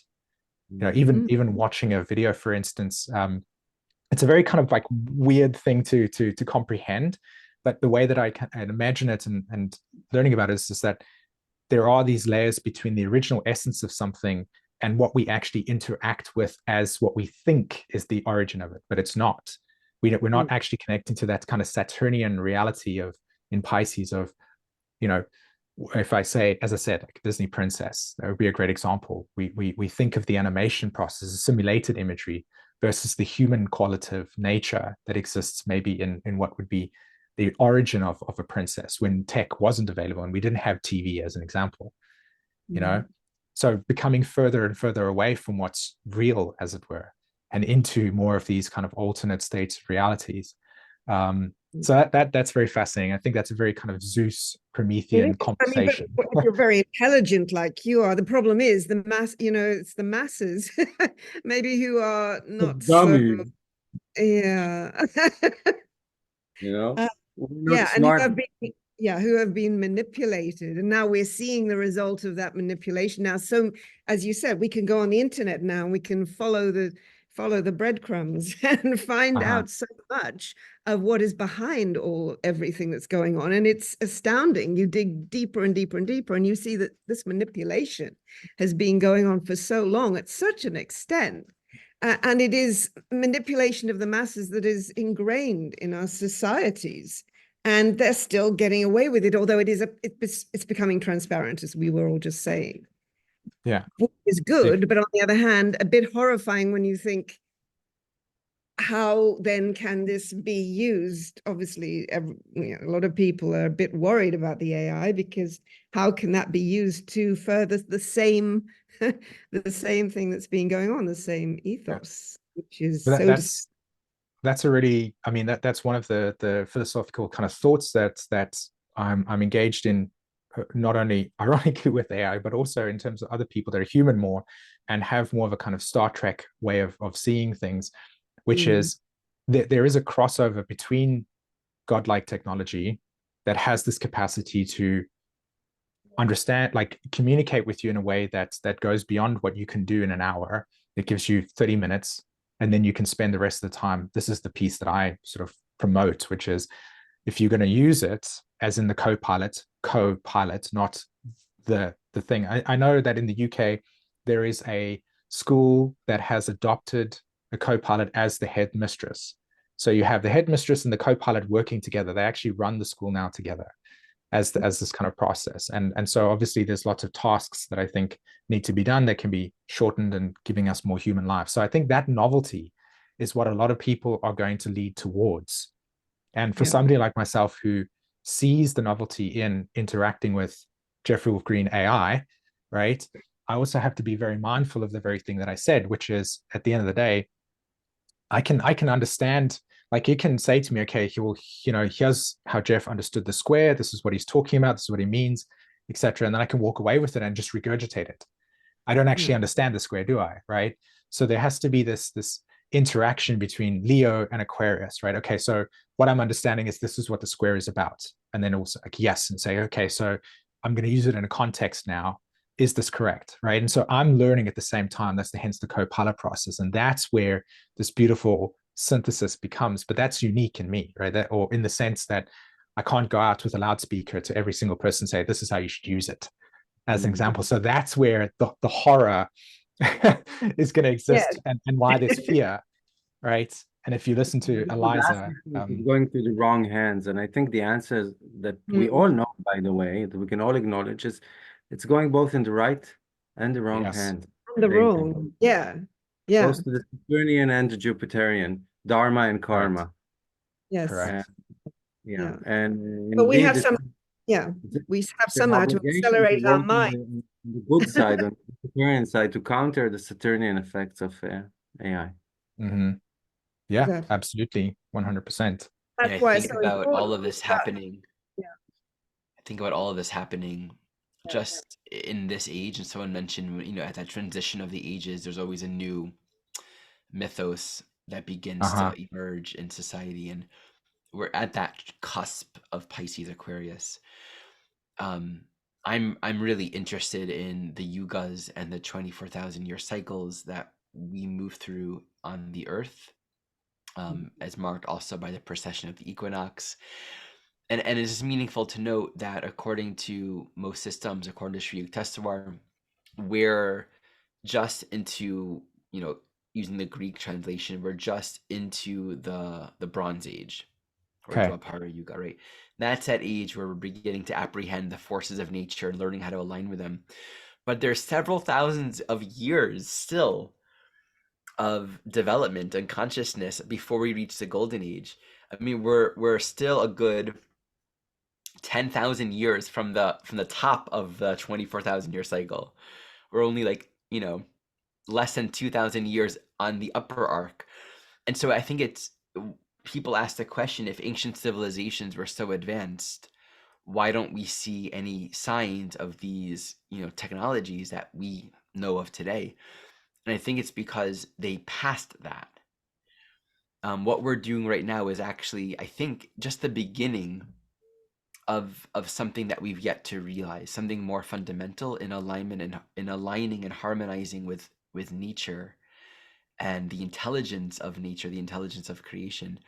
I think that our greater realizations about what's possible technologically and our capacity to access all things. I mean, just the basic question you mentioned earlier, Nia, just, you know, several years ago, it was sort of a woo-woo to mention, you know, aliens or whatever. Now we're almost certain that they exist, and that they're visiting us, and they have technologies that are far beyond anything we comprehend.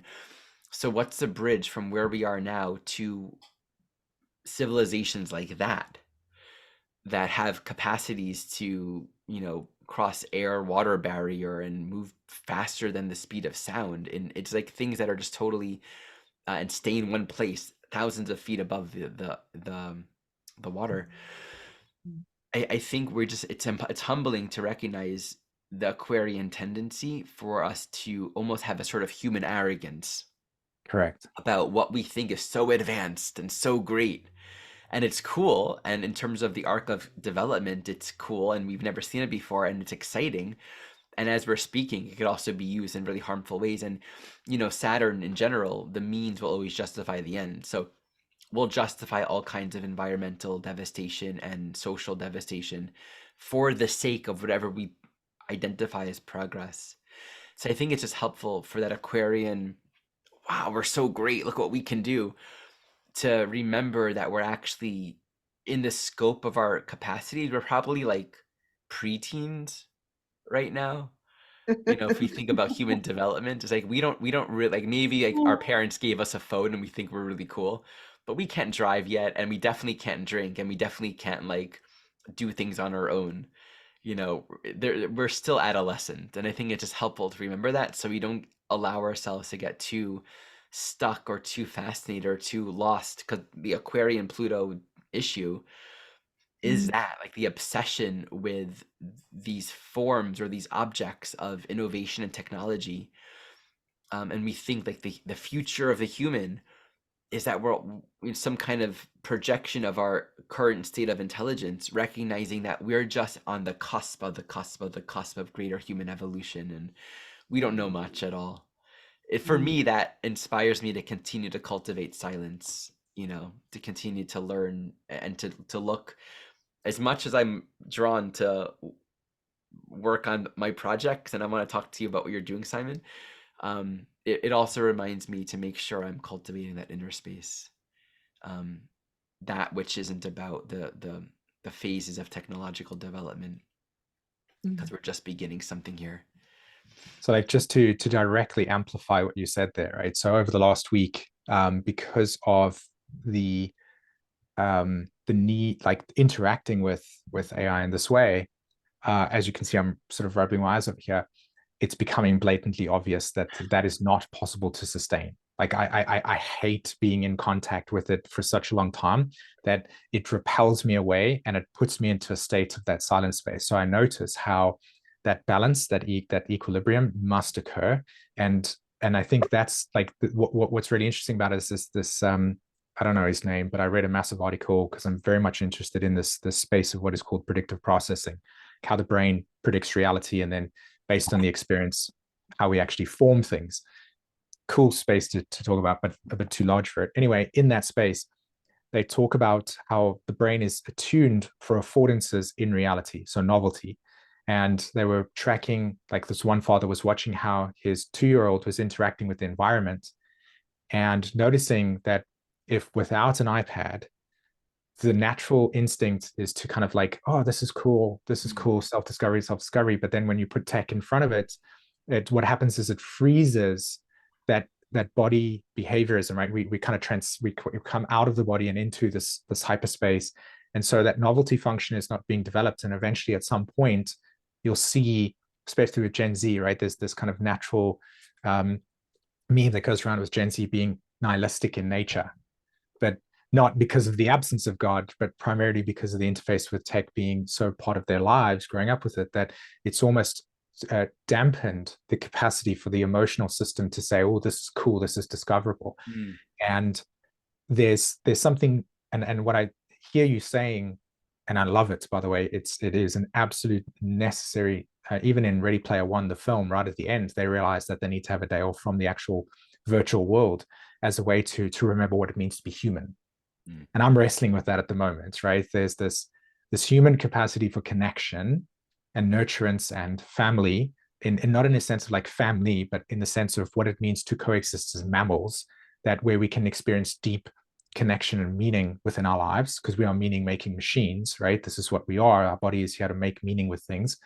And so that's real, right? When you hear somebody deeply talk about something that's real for them, it's very different from interacting with an AI that's just kind of like helping you think.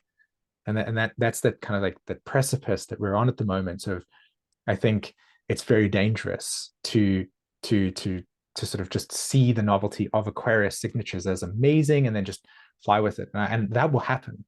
I absolutely think that will be the case, right? People will just flock to the fire. And that message that you talk about there is a very humbling position to take, because this is getting a car, right, or getting your mobile telephone, but then you realize at the month end you've spent $3,000 and making phone calls, and like, oh my god, how am I going to pay for this thing? And that's like a reality kicks in, right? And you learn through feedback that you need to sort of, it's not as fun as you think it is initially. And that's where I see Aries and Chiron as well, like the capacity to like be really conscious of where new things are emerging into the collective with all of this Gemini Pluto stuff, and noticing, okay, so where is in a balance, where can I sort of step back from something and say, okay, too much is harming me, as an example, right? Where is that equilibrium? Where can I take and remind myself of the soul that is not the technological advancement? Because it is, the tech is just mirroring what is transforming in us, the capacity to open up to greater fields of understanding. So the other side of Aquarius is the natural world, of course. So, and there's a great interest now, obviously, with ecology and everything. So, and also how to use technology to save the planet, sort of thing. But there's a huge interest in the land and, you know, everything in connection with it. And that's the other side of Aquarius. So that getting grounded in the natural world is a natural antidote, really, to technology and too much in your head. It's getting grounded. Yeah. Yeah. And I think that's kind of the wisdom from Jupiter and Taurus, along with Uranus as well, right? Yes. Gaia can be easily raped by Uranus, and we can become sky orientated versus sort of allow for Gaia to be a place of rest and solitude and rejuvenation, so that you don't burn out or have you know, neuroreceptors just frizz out. Yeah, exactly. Exactly. So it balances out, which is the thing. So that's what we have to do. And that is happening, isn't it? You do see that happening in the world. Mhm. But then we've just got this other side to contend with, which is a too much Leo from the past that needs to go towards the heart, though, not Correct. the egotistical fire of Aries and Leo and Sag. It's the heart side. And that's at Correct. the moment, it's all ego and it's all about power. And that's what we're wrestling with, because it's that balance, that balance that we need is being challenged by all of this. It's like Well, but one thing to add to that is what you're talking about in terms of that Leo archetype. If you go and read Joseph Mengele's or not his biography, but at least people that have written work on Joseph Mengele, a lot of the, well, at least the book, I think it's called Mengele, and in the intro there's a very strong kind of point towards trauma as a preface for behaviorisms that are deeply out of touch with human behavior. And I think that if you think of the Pluto and Scorpio generation, 84 to 95, and Uranus Neptune conjunction in Capricorn, there's a strong movement in this generation to kind of expose where there are unresolved complexes that exist in our emotional field as ways to heal and create more holistic, healthy beings, right? And so it's almost like an like the Scorpio archetype squaring Leo and Aquarius represents that need to. So Leo, Taurus being the opposite side of the Scorpio arc and part of the square is, as we transition into Aquarius, we do need to actually also address the underlying patterns of trauma that we carry with us that have been unintegrated. And that is something that in political, or not political, but institutions and politicians themselves don't really have the access to in the same way that, say, people in spheres like this or are understanding the importance of trauma-informed work on themselves. Like that's a liberation piece. I've watched many people work on their own displaced emotional components that now are living freer lives because they're not possessed by their fears or their irrational kind of phobias that are emerging out of displaced feelings and emotions that lead them to all sorts of array. And I'll never forget it. It's where I read it in the EA thread. It's 2004 or something, 2014, 13. Half the world with Pluto and Aquarius will experience the trauma, and half the world will feel a sense of freedom in that sense. And while that's not necessarily like we have to divide it like that, but there's definitely an essence of humanity also working through its unresolved stuff as a way to move forward. And that I think ties a lot in with that era of the Pluto and Leos that you're talking about, right? The ones that were not validated and not seen and not understood, and so therefore created narcissistic patterns of behaviorisms as ways to feel that void. Yeah, exactly. And use it as a control mechanism, because Correct. obviously trauma is a mind control mechanism that's being, even now it's being used. All the trauma we're seeing in the world and it's producing in us as we see it. Yes. Is unfortunately the way that governments have been operating for centuries, and it's what they do, and we have to realize that and not get sucked into that we are meant to be traumatized, which is a terrible thing to think.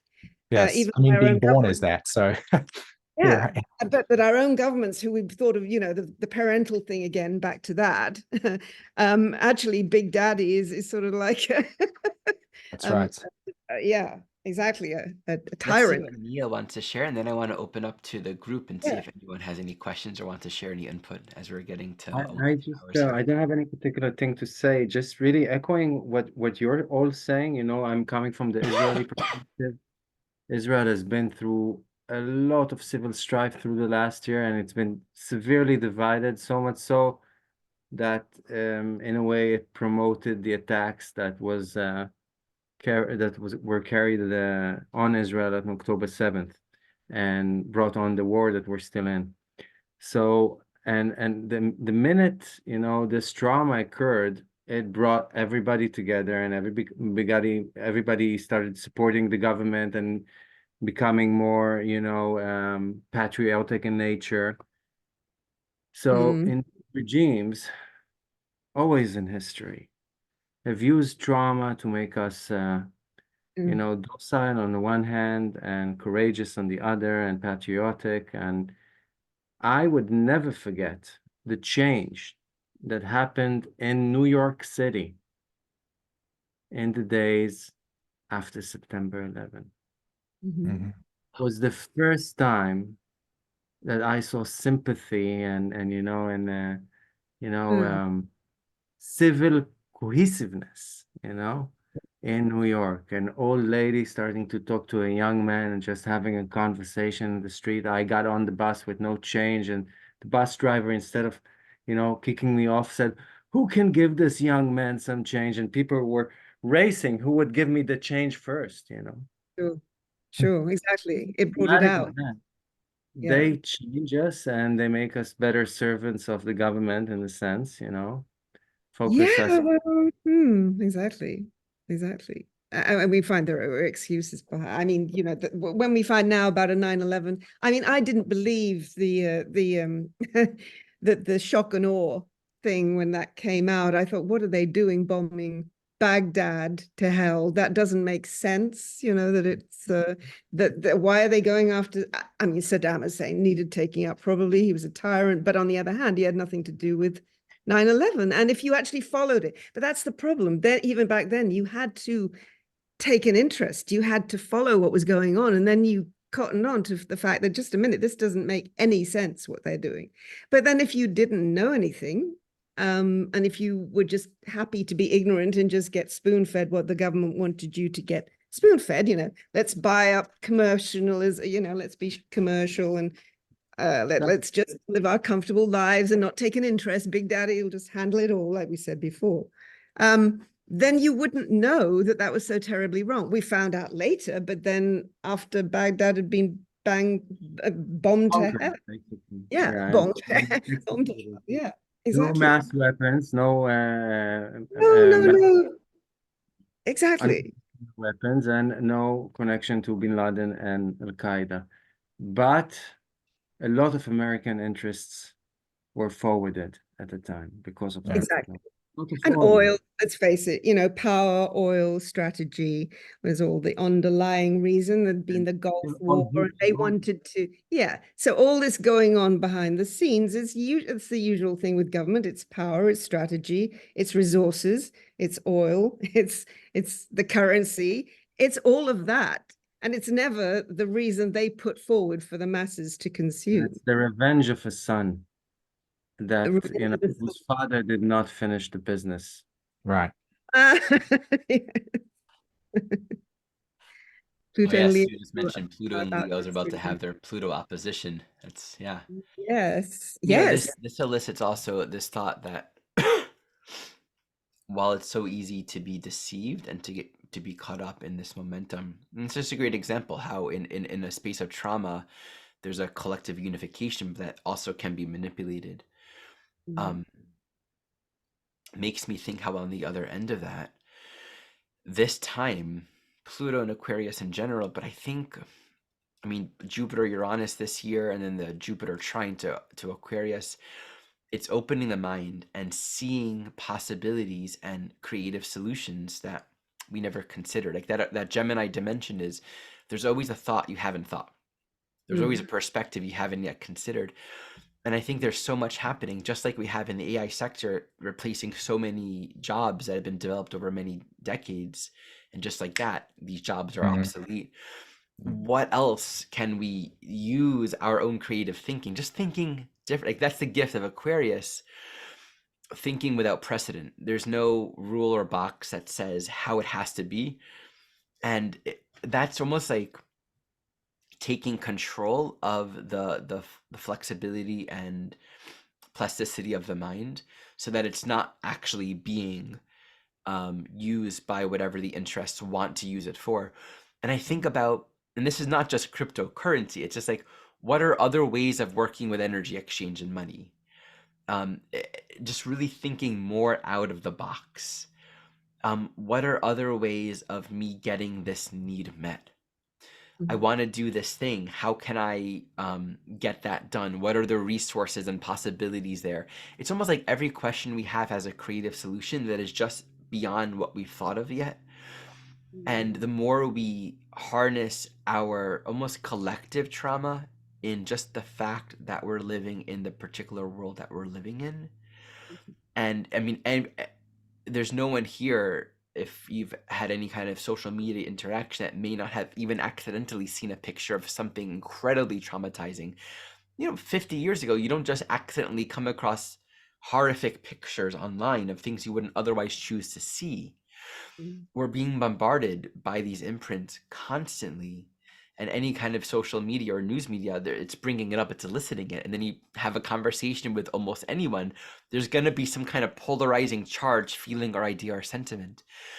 What is it like to take all of that energy and move it towards solution, move it towards how can we deal with this differently?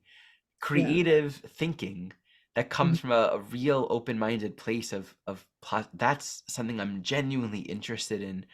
And I think we're only able to access that if we're willing to accept that this means letting go of a lot of the attachments to how things have been. The familiarity of the known. We have to be willing to let go of what's familiar and old to really experience something new and unfamiliar, but actually might be a lot more functional. Yeah. So You're any final in thoughts different from the ways. panel here, and then I do want to open it up to the group here. So I wanted to say to you quickly something, Ari, and you're talking about what you just said right now. I'll link it in the chat. People can check it out. It's called Infranotice, and these guys' these mission statement is essentially what you're talking about. Like, how do we take data, how do we take understanding of the world, and then accelerate it to places where we can solve things that is not rooted in the outdated biology that we have, right? Our emotions are paleolithic, and so when you take something like opposite existing belief systems and you put it through this system, it's going to render polarity and polarization. We can't think in those things, and so so yeah, I'll post it in the chat. Let's see where there it is there. That's the thing. That's what's on the way. That's the future, which is great. But it does mean the acceptance of what has been in the past, and these Pluto and Leo people, and even the Pluto and Leo yuppies. Yes. One of them, I guess. I mean, you have to say no, forget it. Exactly. Your generation and the generation beyond has to say no. There are other ways to do this, and correct. It is, this is the end of this. It has to end because, my God, we can see how uncivilized it is. I mean, how could we live like that anymore, blowing people to bits? It doesn't, no, really, or killing or massacring or terrorism. I think Pluto and Aquarius is going to make that very, very salient for us. It's going to be like, look, we have to really here. Might not necessarily come through the channels that we wanted to come through, which is just this epiphany of like, oh, this makes sense. I think we might with what you were talking about with that Mars Saturn Neptune conjunction. I mean, I'm freaking out, and I don't like that idea of just being ideologically possessed by a larger entity and then just sucked into it. But those are real realities that can exist, and they do exist. So they're frightening. They're frightening. Sorry. Yeah, it's a frightening, and some of these scenarios are really frightening. I don't see Pluto and Aquarius as something, that I can very much see the dystopic side of things. For sure. It has its danger because of ideology, that we can see the danger of ideology from the past, but that's the point. We are now able to see ideology, in a sense. To see how it's being used, against us and to destroy. And the use of technology, uranic technology, for the sake of destruction, like that. Plutonian destruction. But then this younger way of thinking, this the past as I said, the Pluto and Virgo, Pluto and Leo, for God's sakes, and even Pluto and Libra, really. Going on from that, we can see that there are different ways. And so the point is not to get traumatized, say, no, refuse that. And that's where that spiritual aspect, as you're talking about, Harry, comes in as well. You know, But I think there's going to be a deviation in mankind, a bit of a Philip K. Dick kind of scenario. Yeah, some people would choose cybernetic advancements and actually would have spiritual experiences because while doing meditation, their nanobots, emitted some dopamines and oxytocins and DMTs, and that's that's true. natural for them. And they would choose not to die, but live hundreds, if not thousands of years. And other people would choose to completely go back into the natural cycle of things and connect to the earth and see death as a sacred thing, and so on and so forth. And that's that great. would That's be the Aquarian cool. way. That Anything might goes. be what will happen when Pluto conjuncts the south node of Neptune. That's going to be a Really? fascinating thing. Like, surprise, there's a choice. Oh, brilliant. So is there anyone here that wants to Anyway. ask a question, or just offer a little contribution? I think just for the sake of time, we can share another 10 minutes or so together. I will start by saying thank you all so much. And I will also post your contact information in the description of the video. And Simon, all of the things that you mentioned, I think I wrote most of them down. I will try and get with you and get if you would send the book and the other websites, if you would send those to me, then I will put those in the description as well. Yep. I think I can publicly share the AI bot as well, by the way. Okay. Mhm. Awesome. I thoroughly enjoyed your discussion. It kind of wrapped up, what we've been talking about all week, and went even further. Yes. Hooray for Yeah, it Aquarius. was great. We answered some good points that didn't get discussed before that I thought were really important. No, that's good. So if anybody has anything that they would like to either put into the chat, or you should have the ability to unmute yourself and ask a question or make a comment. While we're giving that a couple minutes, I'll just share one more thing. I was driving recently and Michelle put on the dashboard with one of our phones, a map of where we're going. And I said, "Oh no, turn that off, please. Please, I don't want that. I don't even want that in my periphery." I knew that she knew how to get there. And I just said, "Please just tell me where to go." I know the first half of the drive by heart. And once we get to the city, you tell me. I don't want to. And it's something I think you said, Simon, elicited that, how when we just become so plugged into the technology, we lose a sort of agency and relationship to space, to environment, to connection. And I feel more present when I'm actually aware of the road and I'm paying attention to where I am. I mean, remember those of you who are older than mid-30s, maybe, I don't know, older than early 30s, you'll remember a time when you used to drive and you looked at a map. A map. Buy that map at a store. It's And I'm finding that crazy. younger people are so dependent on GPS guiding them to where they have to go that they don't even know north from south and east from west. They totally don't know where they're going, and they just listen to what the map is telling them to do. We And have to I'm really ask trying to ourselves that always get question. across. Yeah. Yeah. That's You why need to know yeah. these things. Well, That's and why Are I these said- technologies really, in the long term, beneficial? I mean, I just think about indigenous practices. I was thinking about sweat lodge. You have the wood, you get in the lodge, you build it, you sit by the fire, and just something so so natural, and you see the spirits there, and there's prayer, and you're accessing something very deep on the inside. And how I think indigenous cultures are sort of have these like roots in some of the older ages, but we're just seeing like what's remained. There's a higher technology in nature, and I think just what we're doing right now is like very temporary evolutionary leap, but it's we have to be aware of what we're actually doing to ourselves. My work, most of the day of my work day is in front of a screen. I don't love that.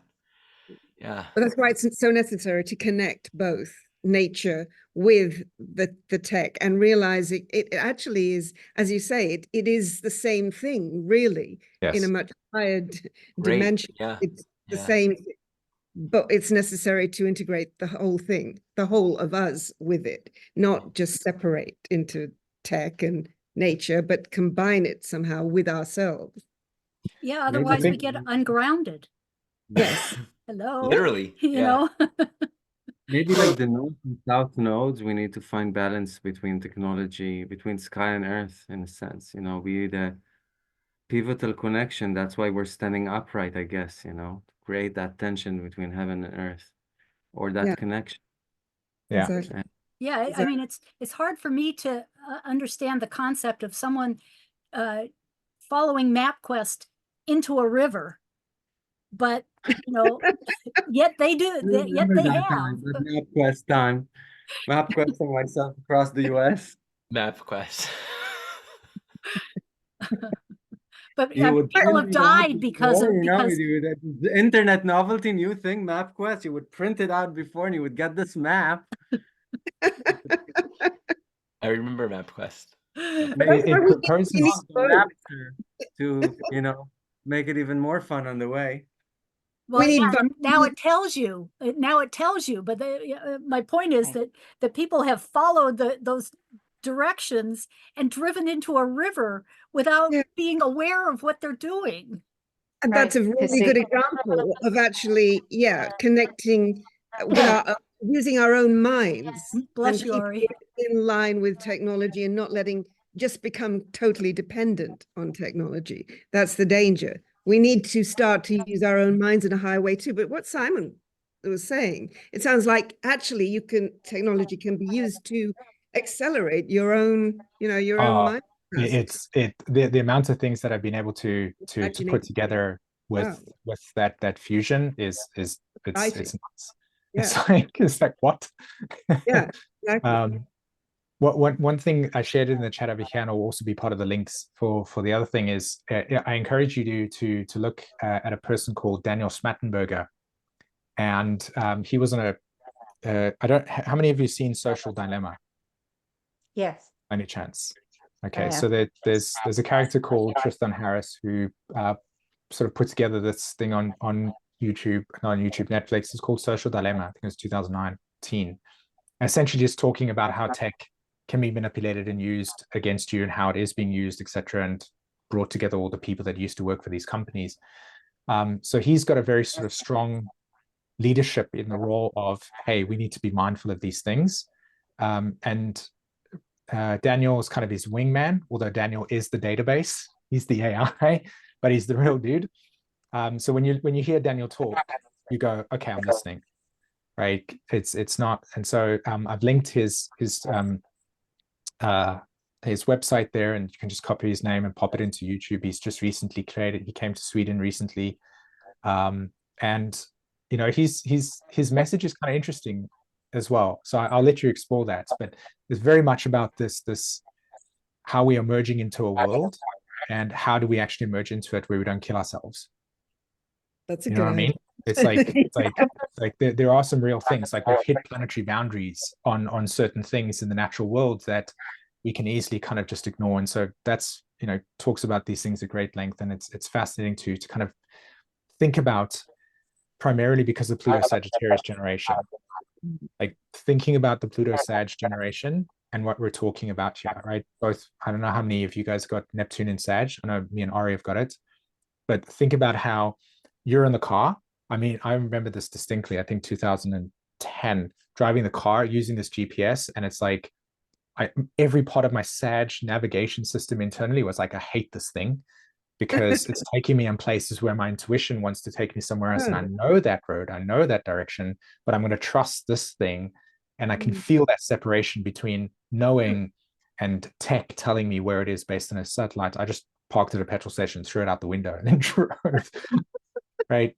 So there is kind of a splitting that takes place. And the Pluto Sag generation, I think that's that's their dilemma. Their dilemma is that how do they return to the natural world in a way where they can harness that intuitive Pluto Sag way of being when they've got Uranus and Neptune in Aquarius, Uranus in Pisces, that generation, right? You can see that there's that disconnect, that splitting off of how do I survive in a world that Robin was talking about with the generation that don't know how to interact with it. And yet, ironically, they actually house within inside of themselves, at least from my point of view, at least, a natural guidance system that is Sagittarius oriented, right? That's where our intuition is housed, in that natural capacity to be nomads and to wander. So I think it is a dilemma that they're kind of emerging into. And I think the world that 2024 is bringing is sort of, we're getting closer to what world that generation are going to deal with.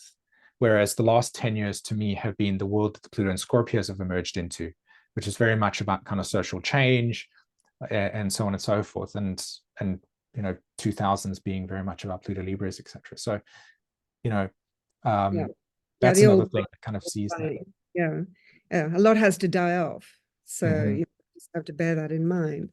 But there is so much potential, and we've got to remember that too. Yes, Yeah. exactly. Shed. But once we're through that reptilian stage, indeed, our colors could be more marvelous than ever.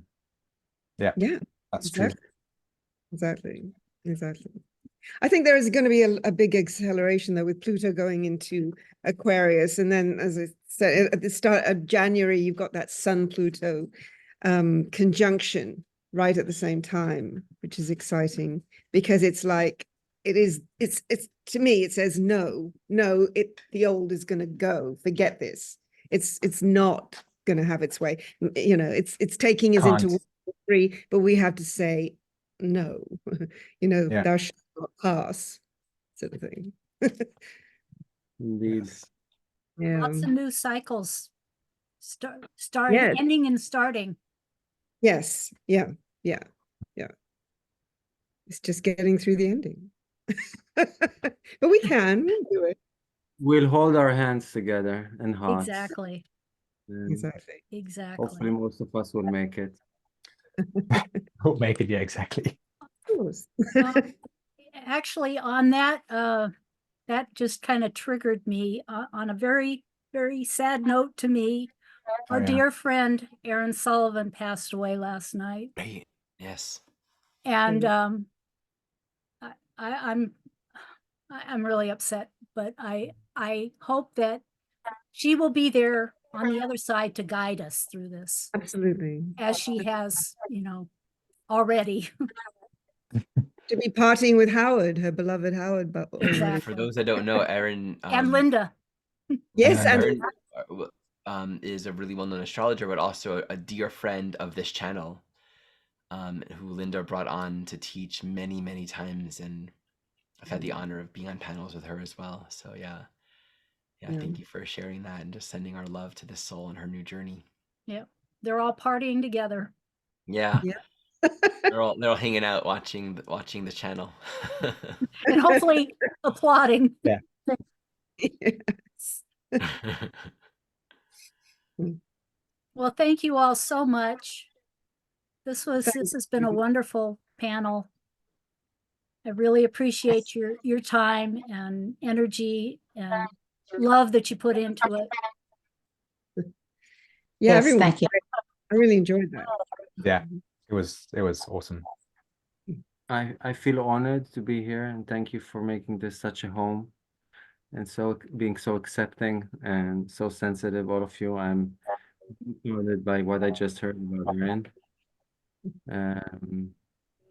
Bit in a shock, yeah, but I didn't know, maybe you know her better. I just remember her as a persona, I remember her glowing. Well, she was actually one of my mentors back in the CPA back in the day in London. She was one of the teachers. She was It was great. one of the first books I read. I think she wrote a Saturn retrograde book. Was it Saturn, Saturn through the houses? Was that what it was? Yeah. Mercury. Some of those, one of those early pivotal books. Yes. Yeah. Great. Everyone studied, Yes, absolutely. Yeah. Yeah. And Simon, And Oh. AI of Jeffrey Wolf Green, you blew my mind off. I mean, wow. Yeah. I want to learn from you. You know, I want to learn how to automate. Yeah. Yeah. Anyway, thank you all. Thank Thanks, you. people. Appreciate it. It was amazing to be a part of it. Truly, truly. Thank you all.